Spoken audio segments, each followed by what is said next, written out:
Atul sir प्रारंभ करें। जी।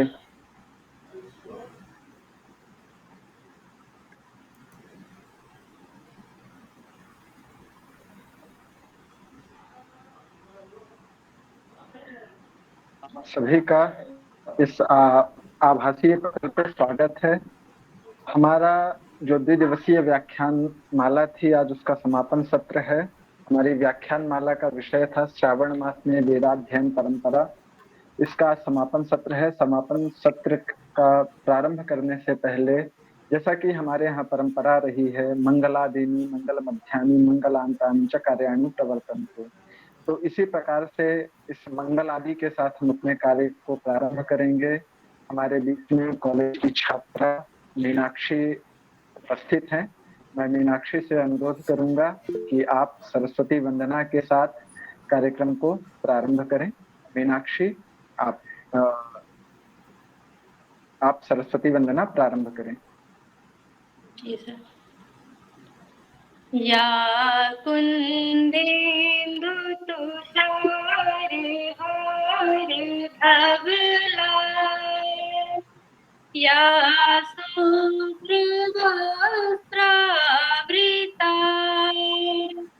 या वीणावरदण्डमण्डितकरा,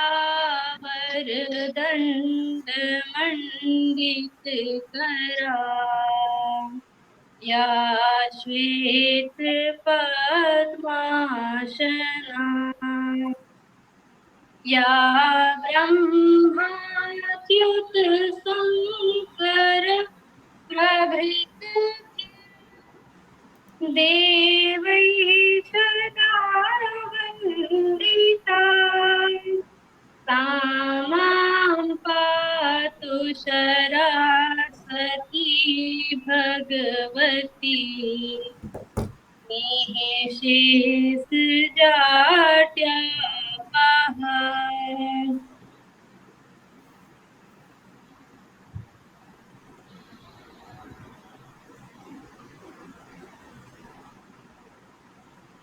धन्यवाद मीनाक्षी, आपने बहुत ही मधुर स्वर में सरस्वती वंदना का कार्य संपन्न किया।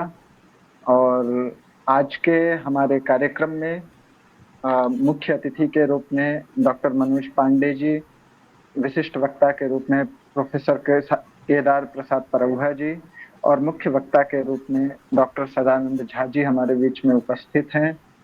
मैं इस कार्यक्रम की कड़ी को आगे बढ़ाते हुए अपने महाविद्यालय के IQAC के director professor SP Shukla sir से अनुरोध करूंगा कि आप हमारे अतिथियों का स्वागत अभिनंदन करें। आदरणीय सर, आपसे सादर अनुरोध है, आगे आप इस कार्यक्रम में स्वागत का कार्य संपूर्ण करें। धन्यवाद शुक्ला जी। वागर्थाविव संपृक्तो वागार्थ प्रतिपत्तये, जगतः पितरो वंदे पार्वती परमेश्वरो। वाणी और अर्थ के देव भगवान शिव की अभ्यर्थना के पश्चात मैं शासकीय ठाकुर रणमत सिंह महाविद्यालय रीवा के संस्कृत विभाग द्वारा इस आभासी पटल पर आयोजित द्विदिवसीय व्याख्यान माला में उपस्थित सभी मनीषियों, विद्वज्जनों का महाविद्यालय की ओर से हार्दिक अभिनंदन और स्वागत करता हूं।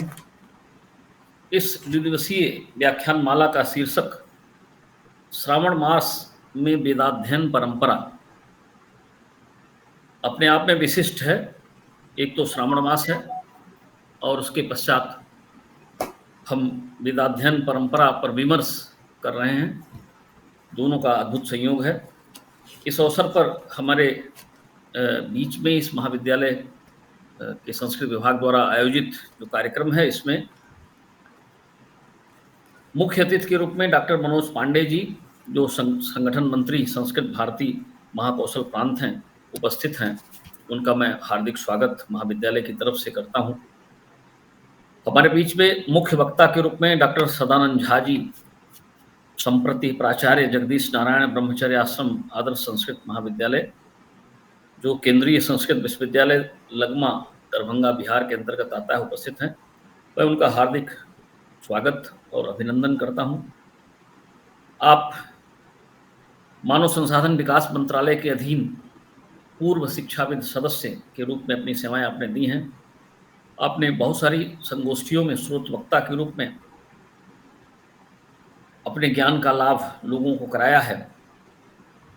बहुत सारे पत्र पत्रिकाओं में आपके अकादमिक शोध प्रकाशित हुए हैं। आपका हार्दिक स्वागत, आपका अभिनंदन है। हमारे बीच में विशिष्ट वक्ता के रूप में प्रोफेसर केदार परोहा जी उपस्थित हैं, जो पूर्व अधिष्ठाता वेदांग विभाग लाल बहादुर शास्त्री केंद्रीय संस्कृत विश्वविद्यालय दिल्ली में वर्तमान में सेवारत हैं। आप पूर्व अधिष्ठाता दर्शन संकाय के रहे हैं। इसके साथ ही साथ आपको अनेकों विशिष्ट कार्यों के लिए पुरस्कार भी प्राप्त हुए हैं। पौरोहित्याचार्य में आपको स्वर्ण पदक प्राप्त हुआ है। आपको भृगभूषण सम्मान से सम्मानित किया गया है। ऐसे मनीषी, आपका हार्दिक स्वागत और अभिनंदन है। हमारे संस्कृत विभाग की विभागाध्यक्ष ज्योत्सना जी, जो कि जब से आई हैं तब से किसी न किसी प्रकार से किसी न किसी तरह के नवाचार में लगी रहती।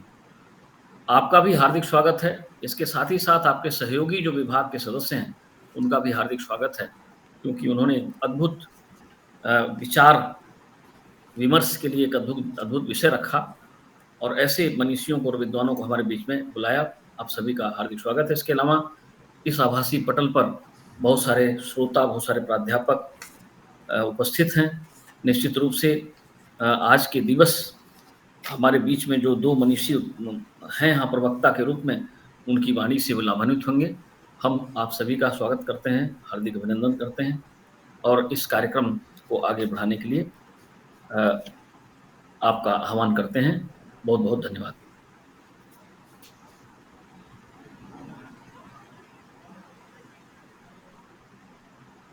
धन्यवाद सर। मैं इस कार्यक्रम की कड़ी को आगे बढ़ाते हुए मैं अपने विभागाध्यक्ष डॉक्टर ज्योत्सना द्विवेदी जी से अनुरोध करूंगा कि आप कार्यक्रम का बीज वक्तव्य प्रस्तुत करें, जिससे कार्यक्रम आगे सही दिशा में, सही गति में अग्रसर हो सके।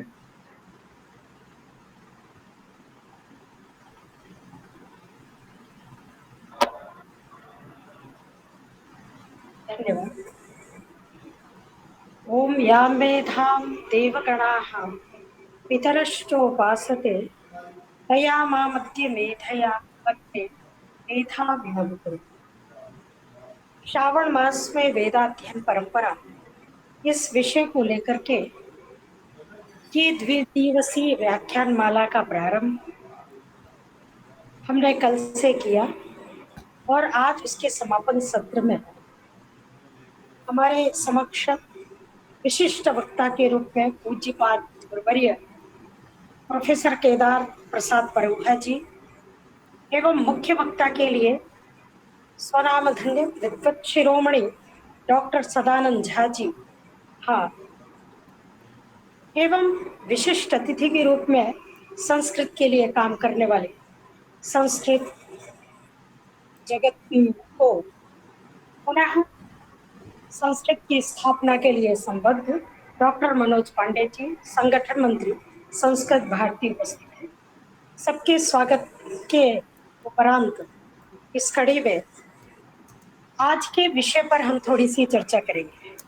संस्कृत की आवश्यकता क्यों है और वेदों की आवश्यकता क्यों है, इसी विषय को ध्यान में रख करके ये व्याख्यान माला का आयोजन हमने किया है।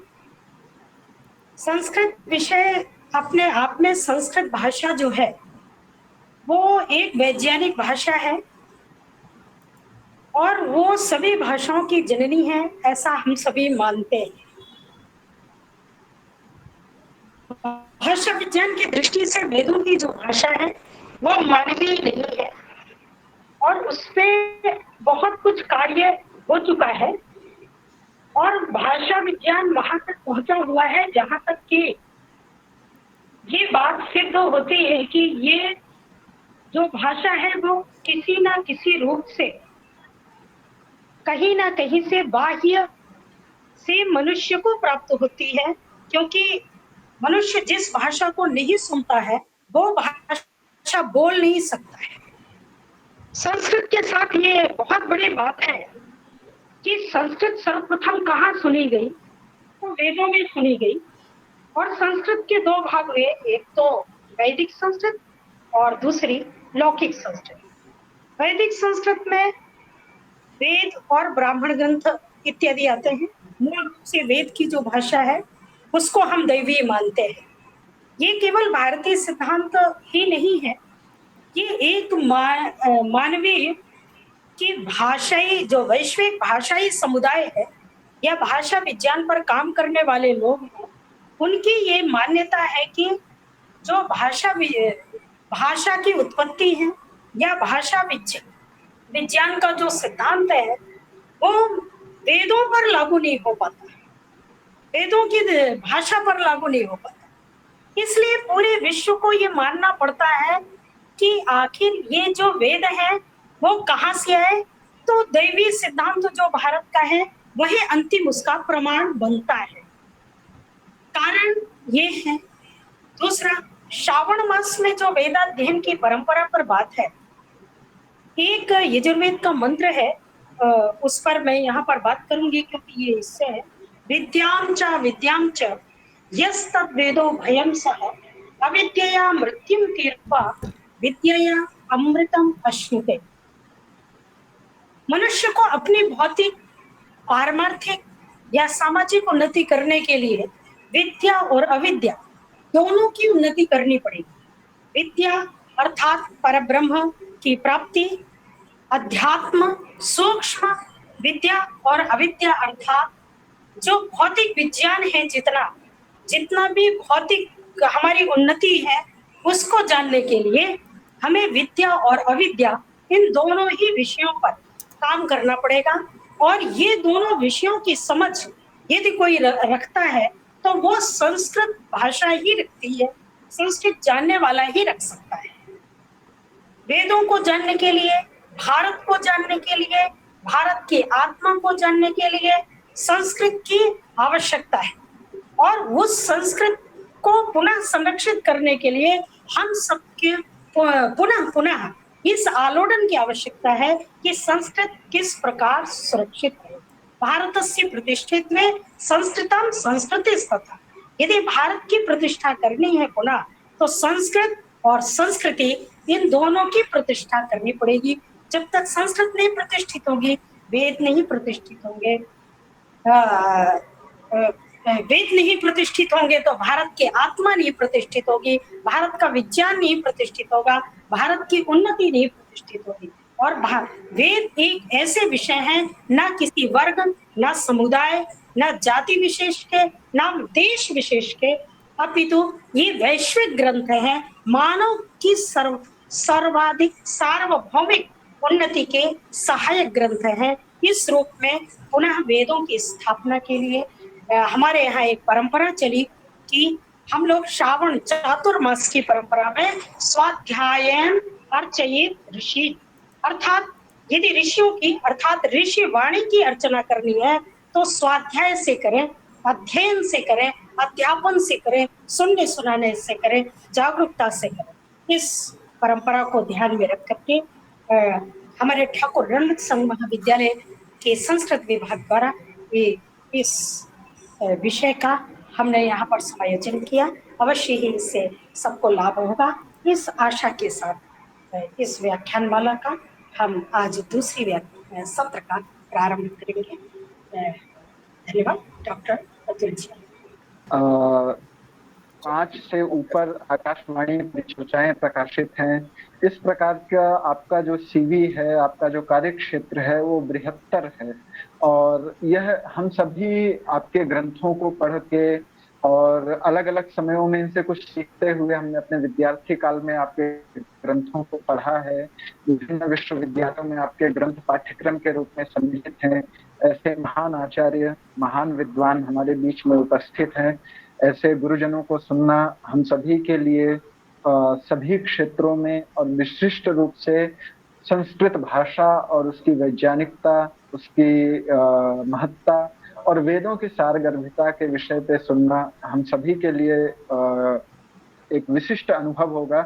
मैं आदरणीय सर से अनुरोध करूंगा कि सर आप अपने व्याख्यान से हम सभी को कृतार्थ करें। आदरणीय डॉक्टर सदानंद झा जी।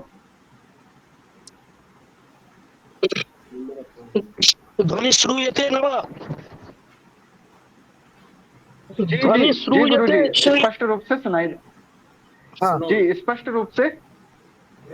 अस्माकं काचिदन्या जगदुपरि समुद्भूत लावण्यवन्या, अस्माकं काचिदन्या जगदुपरि समुद्भूत लावण्यवन्या, धन्या शैलेन्द्र कन्या त्रिभुवन जननी विश्वमान्या वदान्या, निशंकं शंकरांके तरिदिव सहसा प्रोल्लसन्ति हसन्ति रक्षा दक्षा विपक्षा बलि विलय करी शंकरी शंकरोत्।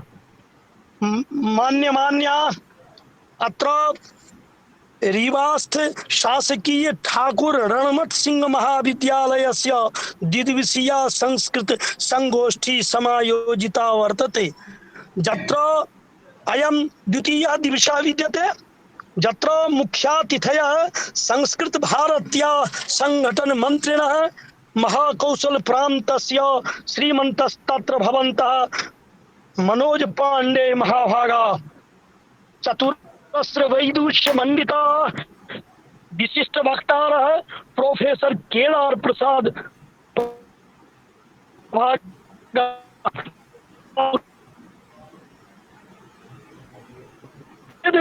विभागाध्यक्षरा चतुरस्र वैदुष्य मंडिता महापंडिता।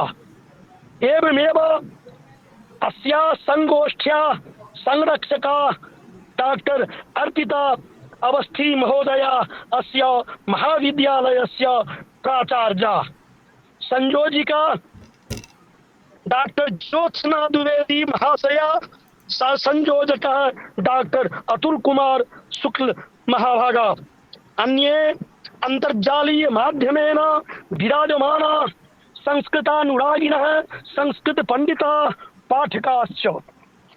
अत्र प्रमोदावसरः विद्यते यत् अत्र अहमपि निमन्त्रितः व्याख्यानाय। अत्र विषयः वर्तते श्रावणमासे वेदाध्ययन परंपरा इति विषयमवलम्ब्य मया समेषां संस्कृतानुरागिणां संस्कृत गवेषकाणां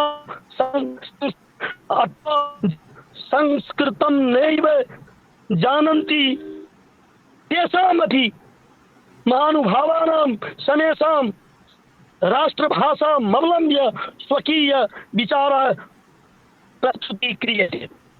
अत्र वर्तते श्रावणे मासे वेदाध्ययनस्य विषये चर्चा वर्तते। अत्र श्रीमतां परोह महाभागानां व्याख्यानं श्रावं मो मुद्यते मे मनः, अतः परं संस्कृत विषये एभिर्महानुभावैः विशिष्टं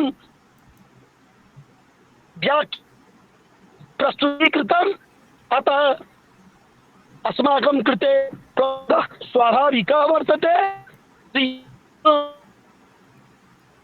भाषणं भविष्यति तदा अवश्यमेव संस्कृतस्य उपकारः भवेत् इति मे दृढीयान् विश्वासः वर्तते। अस्तु, तावत्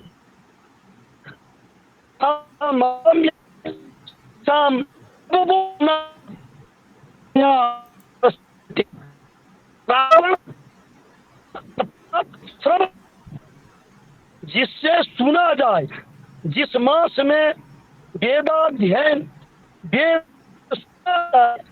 उसे हम श्रवण सकते हैं, श्रावण मास उसको हम कह सकते हैं जो श्रावणे तत्र भवति। वेदाध्ययन की परंपरा श्रावण मास में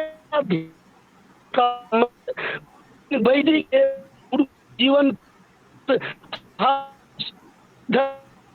संक्षेप से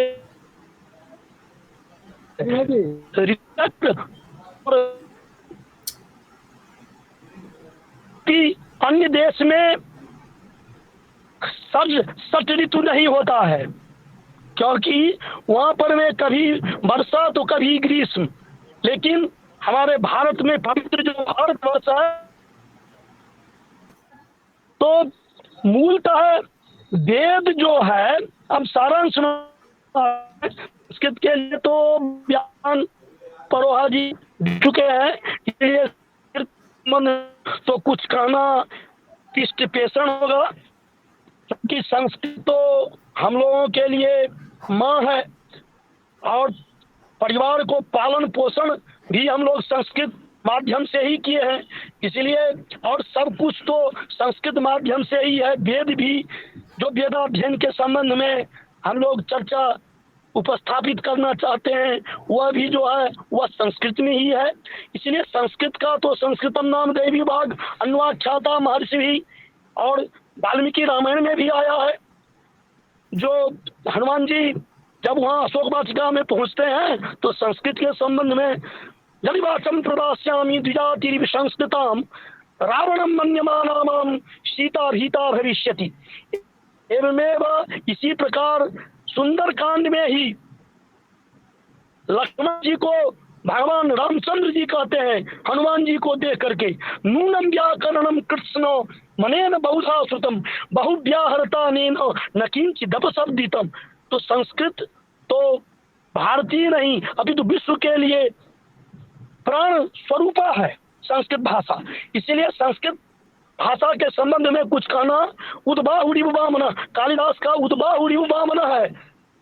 प्राण सुलभ्य फले लोभात उद्बाहुड़ी वामना पशुर्ज प्रहो वंश क्वचाल्ति विषयावति इत्यादि तो कवि गुरु कालिदास स्वयं व्याख्यान कर चुके हैं संस्कृत के साहित्य के संबंध में, इसलिए इसका पृष्ठ पेषण होगा। अब श्रावण मास में भगवान वेद स्वरूप हैं, भोला बाबा जो हैं सो स्वयं वेद स्वरूप हैं। कहा गया है वेद शिव शिवो वेद वेदाध्यायी सदा शिव तस्मात् सर्व प्रयत्नेन वेदमेव सदा पठेत। कहा गया है वेद शिव हैं, शिव ही वेद है, और वेदाध्यायी जो है वह शिव ही है। तस्मात् सर्व प्रयत्नेन, इसलिए सर्व प्रयत्न से वेदमेव सदा पठेत।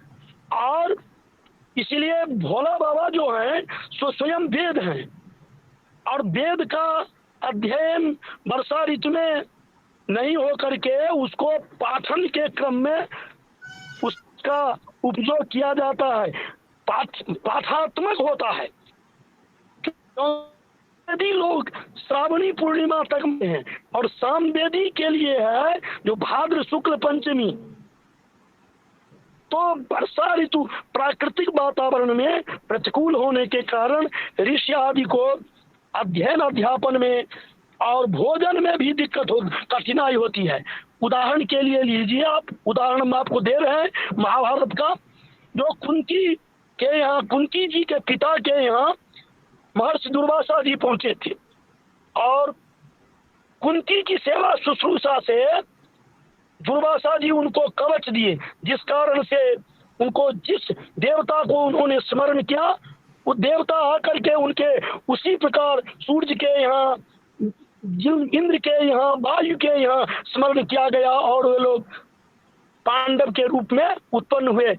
यह आप लोगों को कहने का कोई आवश्यकता नहीं है, स्वयं आप लोग प्रबुद्ध और विद्वान हैं। इसलिए अब यहाँ जो है सो ऋषि महर्षि लोगों को क्या होता था, ये 4 महीना फल मूल भी नहीं मिलता है, इसलिए राजा के यहाँ जाकर के अपना खंती गाड़ देते थे। और जिस राजा के यहाँ पहुँचते थे वो राजा लोग जो हैं सो भी एकदम भयाक्रांत हो जाते, या तो हुम फट स्वाहा हो जाएगा, क्योंकि इनका अगर महर्षि को अगर अपमान होता है तो अपना साथ दे करके चले जाएंगे, क्योंकि ये लोग तो उभाभ्यामति समर्थोस्मि सापादति सरादति, ये दोनों जो ये इसका तो साप और शस्त्र, शस्त्र और शास्त्र दोनों के निष्णात होते थे, इसीलिए सब लोग भयाक्रांत हो जाते थे इनसे। ये कोई नई बात हम नहीं कर रहे हैं। और यहाँ क्या होता था, तो भोला बाबा को प्रसन्ने पार्वती नाथे किम साध्यम शरीरिणाम। जबकि वेद भी स्वयं शिव हैं और शिव ही वेद हैं। इसीलिए भोला बाबा के संबंध में जो मैं कुछ कह रहा हूँ सो अपना स्वबुद्धिया कह रहा हूँ।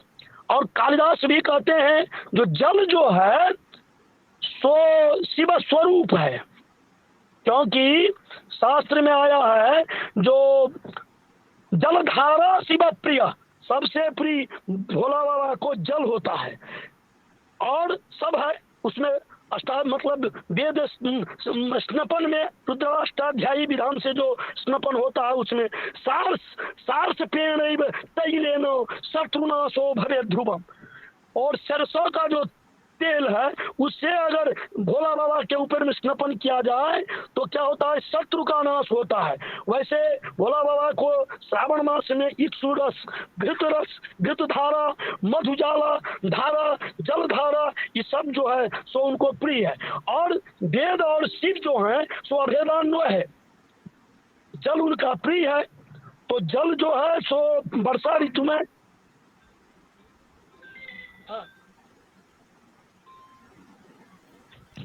जलधारा जो है वह सर्वथा प्रिय है। हाँ, तो वर्षा ऋतु में वस्तुतः अनध्याय हो जाता है। अध्ययन, गायत्री अनिवार्य और शिव पूजा विधान पाठात्मक और अभिषेकात्मक हवनात्मक विपरीत परिस्थिति होने के लिए हम लोग पाठात्मक का आश्रय लेते हैं। पाठात्मक वर्षा ऋतु में हाँ, तो यहाँ वेदाध्ययन में ध्वनि श्रूयते अथवा विप्रतिपत्ति वर्तते किम? श्रूयते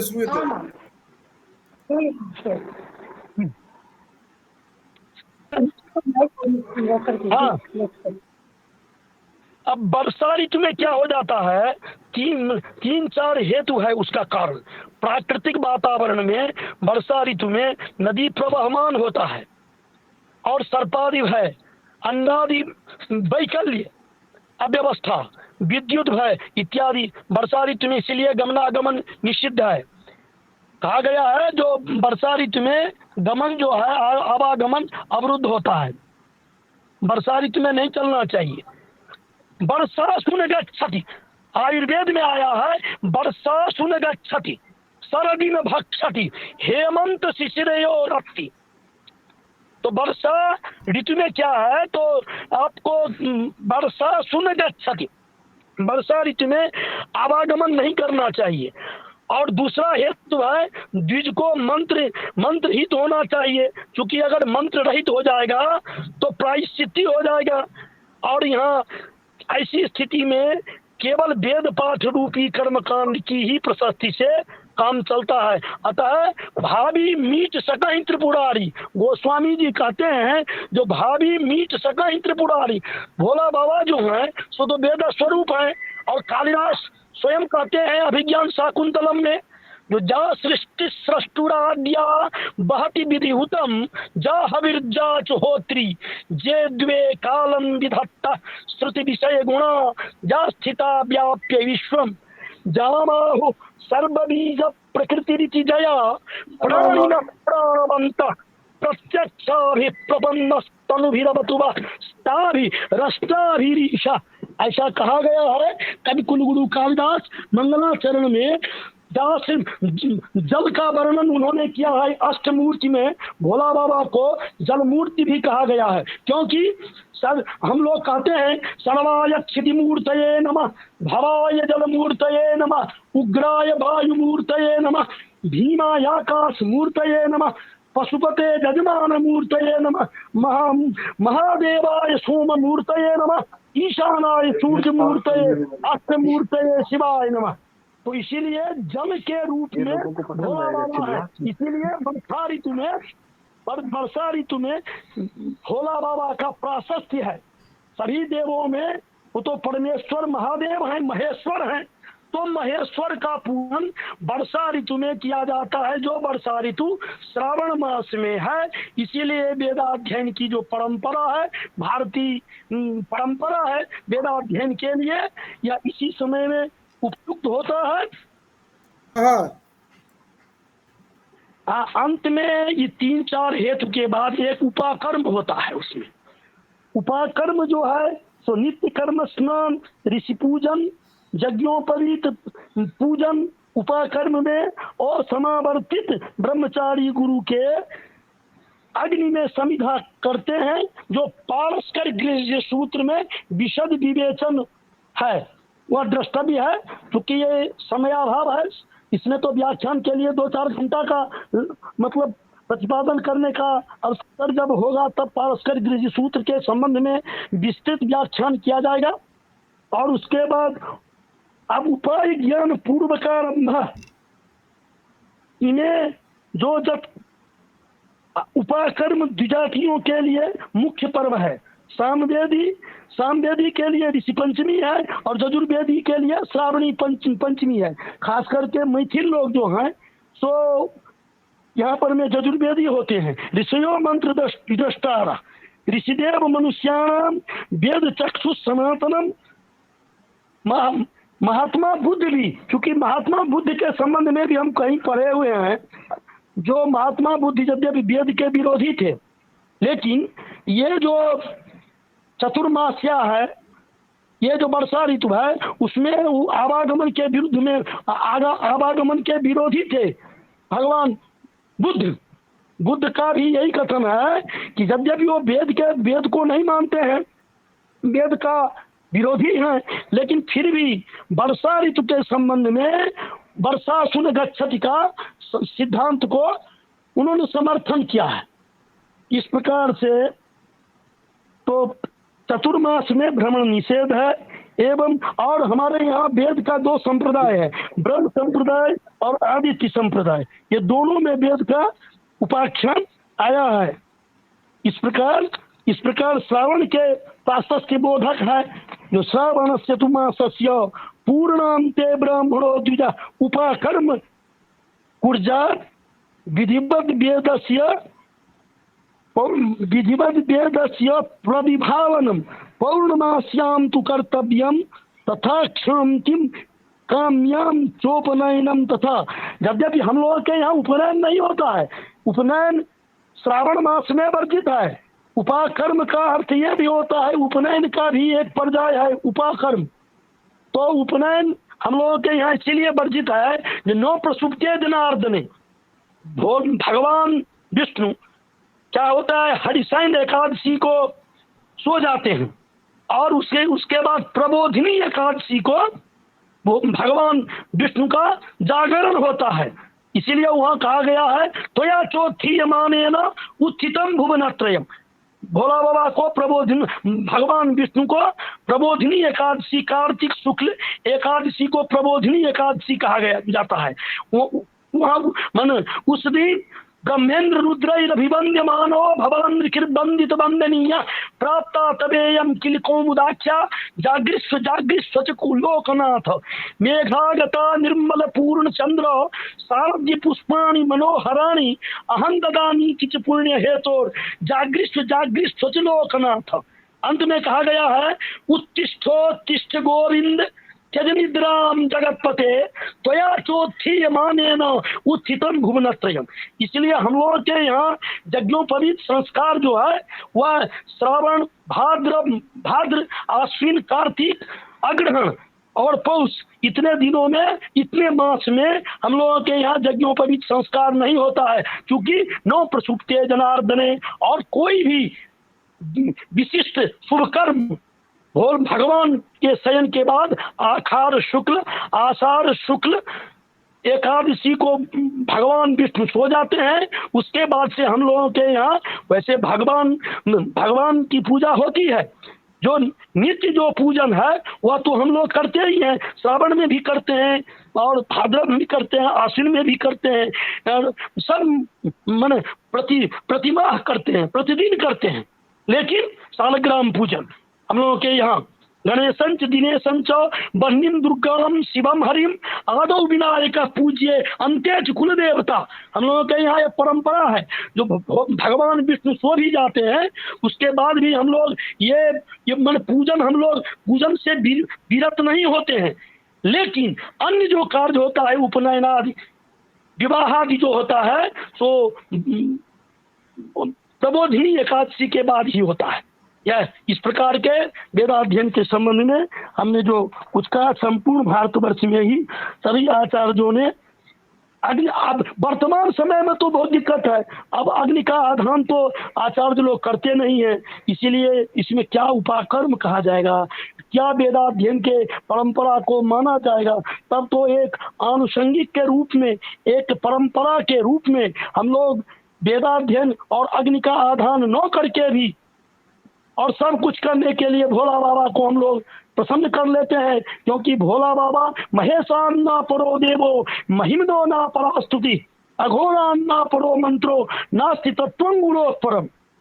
और माता च पार्वती देवी पिता देवो महेश्वर बांधव शिव भक्ताश्च स्वदेशो भुवनत्रयम् इत्यादि कह करके हम और जितने विद्वान यहाँ हैं, और अगर हमसे त्रुटि हुई होगी, क्योंकि कार्याधिक्य के कारण, रुग्णाधिक्य के कारण मैंने वस्तुतः बहुत इसको गहन चिंतन नहीं कर पाया, जिसका मुझे स्वयं खेद है। अग्रिम से मैं विश्वास आप लोगों को देता हूं कि जो हमको कुछ पहले समय दे दिया जाएगा, क्योंकि अभी हम पदस्थापित हैं, इसीलिए हमको इतना कार्याधिक्य था जो यथा समय आपको अवसर पर हम उपस्थित भी नहीं हुए, इसके लिए भी हम क्षमा प्रार्थी हैं। और लोगों को सबको हमसे जो सब तो हमसे सर्वज्ञ ही हैं, हम नहीं समझते हैं किसी को अल्पज्ञ, इसीलिए कि हनुमान जी कहते हैं मत्त प्रत्यवर कश्चिन्नास्ति सुग्रीव सन्निधो, तो हमसे तो सब विद्वान ही है, हम ये नहीं समझ पा रहे हैं, लेकिन हम वृद्ध हैं, इसीलिए जो हमसे कम से कम अवस्था में अगर न्यून हो तो उनको मैं आशीर्वाद देता हूं, और वृद्ध को तो मैं प्रणम्य, वैसे मेरे लिए सब प्रणम्य है, हम किसी को ये नहीं समझते हैं अल्पज्ञ और सर्वज्ञ। सर्वज्ञ तो ईश्वर होते हैं, उसके बाद हम लोग को अल्पज्ञ हैं। जो कुछ हमसे मन पड़ा, खास करके हम ज्योत्सना जी को हृदय से आभारी हैं, जिन्होंने हमको अवसर दे करके, मेरे जैसे वृद्ध को, रुग्ण को अवसर दे करके, और यहाँ पर मैं इस मंच पर मैं हमको बोलने का अवसर दिया, इसीलिए हम उनके प्राचार्य जी को भी धन्यवाद देते हैं, जो ऐसे अवसर पर में बड़े बड़े विद्वानों का हमको दर्शन मिला, और हमको महत्वपूर्ण श्रवण करने का, विद्वानों का, आप लोगों की वाणी को श्रवण करने का हमको अवसर दे करके हमको जो है सो बहुत कृतार्थ किए हैं। इसलिए अब हम भोला बाबा को फिर एक श्लोक सुना देते हैं आप लोगों को। वह श्लोक मेरा बहुत है प्रिय। भीतर नैव, भोला बाबा क्या कहते हैं, स्वात्मा राम भोला बाबा है, मस्त राम। भोला बाबा किसी के अकीले नहीं है, अपने पैरुख से जीते हैं, और इसीलिए उन्हें महेश्वर कहा जाता है। भीतर नैव भुजंग पुंग भविष्य, कहा गया है जो सर्प से, बड़े बड़े सर्प से नहीं डरते हैं भोला बाबा। भीतर नैव भुजंग पुंग भविष्य अप्रीतिर्न चंद्रामृता, तेरा उनसे विषाद नहीं हुआ तो चंद्रमा जी से तो कम से कम उनको स्नेह होगा, क्योंकि चंद्रमा तो शीतल प्रदान करते हैं। तो भीतर नैव भुजंग पुंगव विषाद प्रीतिर्न चंद्रामृता, चंद्रमा के अमृत से भी उनको भोला बाबा को कोई सरोकार नहीं है, कोई प्रयोजन नहीं है।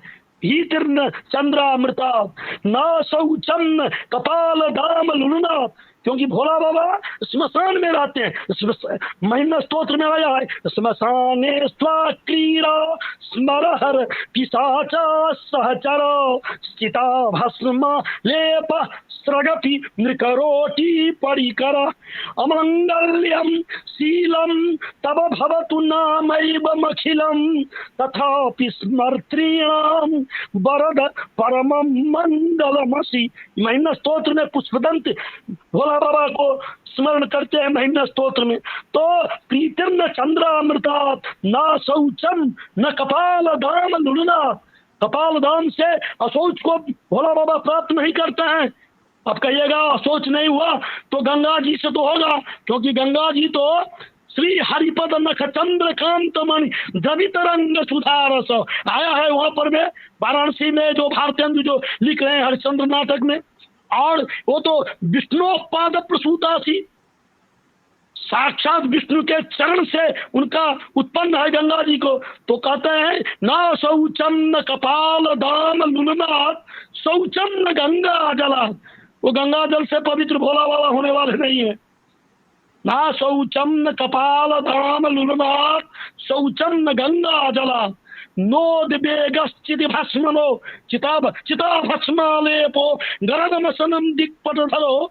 शंकराचार्य कह रहे हैं जटाधारी कंठे भुजगपति हारी पशुपति कपाली भूतेशो भगति जगदीशैक पदवी भवानी त्वत्पाणि ग्रहण परिपाटी फलमिदम। तो कहते हैं नोद बेगश्चिति भस्मनो न च सुखम। अब उस भस्म से उद्विग्न भोला बाबा नहीं हो रहे हैं। तब क्या, तो गौरी समालिंगनाथ स्वयं गौरी महारानी उनके अंकसायिनी है, लेकिन गौरी से भी सुख प्राप्त नहीं कर रहे हैं भोला बाबा। गौरी समालिंगनाथ स्वात्मा राम तया हित सम स्वस्थो हर पातु। ऐसे जो भोला बाबा मस्त राम मस्ती में आग लागे बस्ती में भोला बाबा मस्त रहते हैं। इस प्रकार से आप लोगों को संदेश श्लोक सुना करके और मैं अपने वाणी को विराम देता हूं यहीं से।